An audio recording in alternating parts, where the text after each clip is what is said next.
Jack Kirby is an important name for you to know because Jack Kirby's career spans the entire history of comic books, from the early 30s right up to today.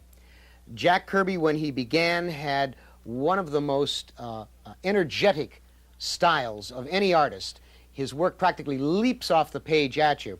In the 60s, he went to work for Marvel Comics, where he created the Fantastic Four, the Hulk, the Silver Surfer, and a host of other characters that you all know, in collaboration with a man named Stan Lee.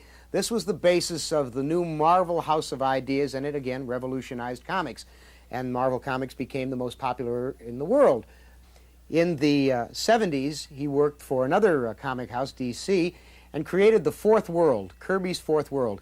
There were three comics, The Forever People, The New Gods, and Mr. Miracle. And in this triumvirate of comics, he created a whole new universe of characters with a lifestyle and with a philosophy that was his alone. I see that story first. I feel that story first.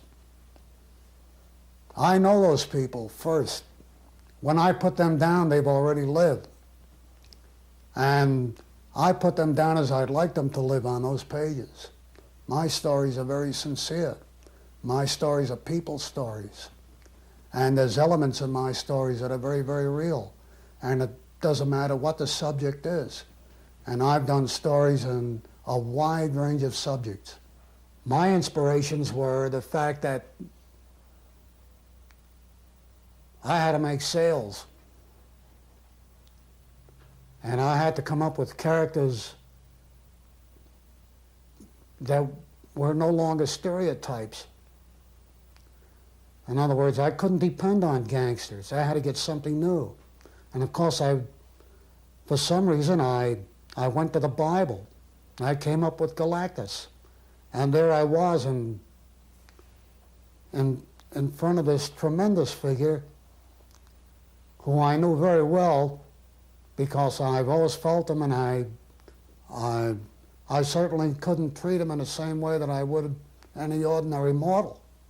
And I remember in my first story, I had to back away from him to resolve that story.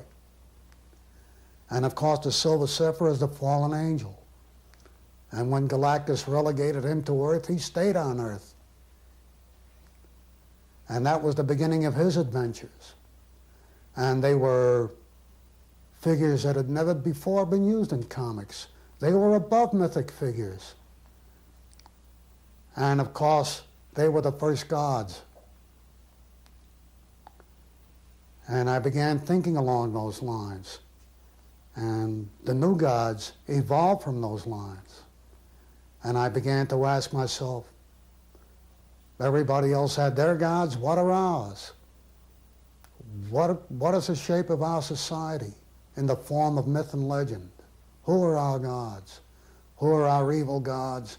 And who are our good ones? And I tried to resolve them in the new gods. And I came up with some very, very interesting characters and very good sales, which satisfied me immensely. Now, I didn't resolve the questions. I'm a guy who lives with a lot of questions. I say, what's out there? And I try to resolve that. And I never can. I don't think anybody can. Who's got the answers? I sure would like to hear the ultimate one. But I haven't yet. And so I live with a lot of questions. And I find that entertaining. I find that entertaining. And if my life would have went tomorrow, it would be fulfilled in that manner. I would say the questions have been terrific. The comic book medium itself is special. It's something that was, that's a result of evolvement. From what I understand, the editorial comic was first. And then they added a few panels to that and you had a comic strip. And they added a few pages to that and you had a comic book. And what we can add to the comic book, we may have to think about that. So I believe that's the interesting part of the entire field, is to say, what is it? Where is it going? How it will evolve? And we experiment with that every day.